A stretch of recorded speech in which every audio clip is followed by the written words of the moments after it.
Survivor 50 is just around the corner, and having watched all of Mike Bloom's interviews, I have locked in my Castaway tier list. There are 6 players I'm rooting against, which I define as, if this player wins the game, I will be grumpy the next day. There are 5 players I'm rooting for, which I define as, I might tear up during their boot episode. There are 5 players I'm standing, which I describe as, if this player wins the game, you will not be able to wipe the smile off my face for a month. The other 8 players are neutral for me. This list tells you a lot more about me than it does about Survivor in any objective sense.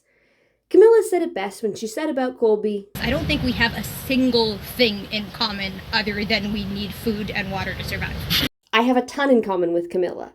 We're tiny Canadian women who computer program, so it's not surprising that I feel more invested in her success than Colby's, who offers nothing I can connect with. My rooting against tier is 2 dude bros I have nothing in common with, 2 players I find obnoxious and grating, and 2 players whose interviews are painfully boring. Stephanie's I almost did not finish. It makes sense that I have nothing to say about the people in my neutral tier, except that 3 of the players in it I would never have expected to be there. On the pleasantly surprised side, I thought I would be rooting against Jonathan, but in his interview, Dude Bro showed that he has a good head on his shoulders and is thinking about the game in a clear-eyed way, so he's okay. On the other hand, I'm shocked I'm not feeling Aubrey. When I first encountered her on Talking with T-Bird, I thought she was the coolest thing since sliced ice. But her preseason interview is the only one where I worry she might not be psychologically well enough to play the game right now. She seems like she's gonna have 0 fun and maybe quit. Similarly, I loved Charlie in 46. Baltimore. His pregame interview does nothing for me. He has no discernible plan for 50, and he comes off as kind of smarmy. Maybe passing the bar just ups the smarm.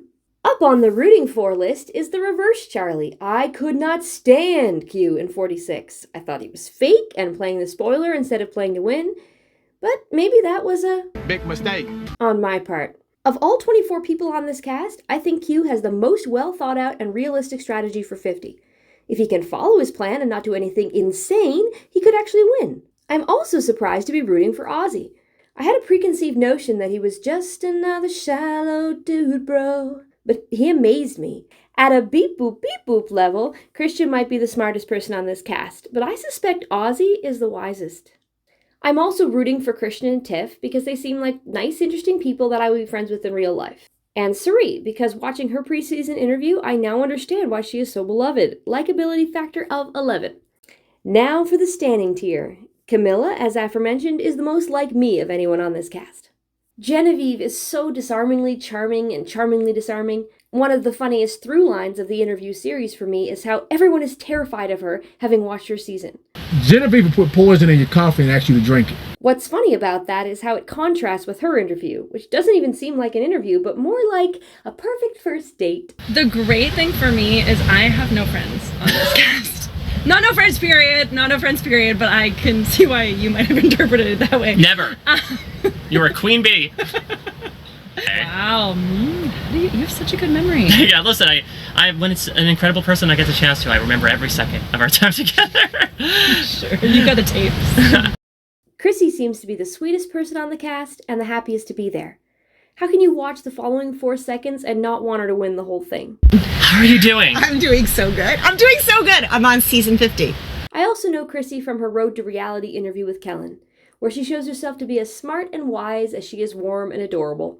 If I had to pick one person on this cast to be stranded on a desert island with, not to play Survivor, but just to be stuck in their company for an extended period of time, I would pick the man, the myth, the legend, R-I-Z-G-O-D, Rizgut, baby! He reads to me as so genuine that I get that I feel like I've known you my whole life feeling. I have 2 older brothers. If it turned out that Rizzo was our younger brother, he could just slide into our siblings group chat and fit in instantly. Speaking of brothers, I teared up listening to Rizzo, who has an autistic brother, talk about Joe and Eva. Literally, I think the last episode before I came out here, or the second to last, was Joe having that moment with Eva. Yeah, I remember we talked about that, right, Right, and like, to me, it was like, wow, like, on a human level, like, we need more people like Joe in this world, and like, I'm like, dying at the fact that just literally thanking him personally, like, not even like for the strategy of it all, be like, dude, like, not like my brother would ever play Survivor, but if he did decide to play, knowing that there's people like Joe out there that will help somebody that probably would need that kind of help is like, means the world to me. The crazy thing about Rizzo is that most of my friends who watch Survivor despise him. One of them is considering only starting to watch season 50 after his boot episode because she finds him so off-putting. That's the best thing about Survivor, the blue dress, gold dress factor. We can all be looking at the same TV, but no one sees the same show. And now we come to my favorite Castaway. This is how pumped I was the moment I found out she was on the show. From being abrasive to being embraced by trimates and Emily? Emily! How can one describe Emily? Emily eats pork, drink Coke, and write left-handed. I know Q is just queuing, but what is notable about the fact that Emily eats pork, drinks Coke, and writes left-handed is that those are perfectly normal things to do. Survivor casting chooses a lot of extraordinary people, like Jonathan is extraordinarily big. He is huge. Mm-hmm. He's huge. Yeah. In real life, he is huge. And so is that. Have you met him yet? Oh, He's yeah. huge. Oh, yeah. Emily is the proof that ordinary people are the most compelling. My second favorite moment in these 24 interviews was Emily's answer to what fictional character she would choose for a loved one's visit. Right now, I'm actually reading Mistborn. Ooh, Yeah, okay. it's so good. I finished the first one, and I put it in the discarded books at Ponderosa, hoping that somebody else would pick it up, and nobody else has. And I'm like, pick it up, it's so good. A future player will come along and read Emily's Mistborn. So I read through Mistborn. I'm halfway through the second one in that trilogy, and I'm going to go with one of the main characters in Mistborn, which is Vin. I feel like that would just be very, very helpful skill set to have. So yeah, if you ever read Mistborn and you wonder what I'm talking about, do it. I just read Mistborn and I loved it, so I screamed to hear Emily bring it up.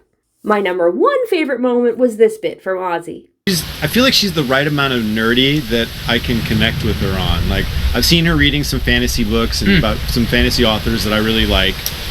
Brandon Sanderson. Okay, yeah. So I saw her reading that and I was like, all right, okay, maybe we got something that we can connect on. And what did Emily say about Ozzy? Ooh, Ozzy might be more friend, actually. Okay. And that's only because he's such a weirdo. And I kind of feel like if you're a weirdo, then that's a crack. This is the Survivor 50 equivalent of a meet cute. My dream season 50 ends up as a face-off between two ride or die duos, Ozzy and Emily versus Genevieve and Q. I love chaotic men, friend. Who are you rooting for?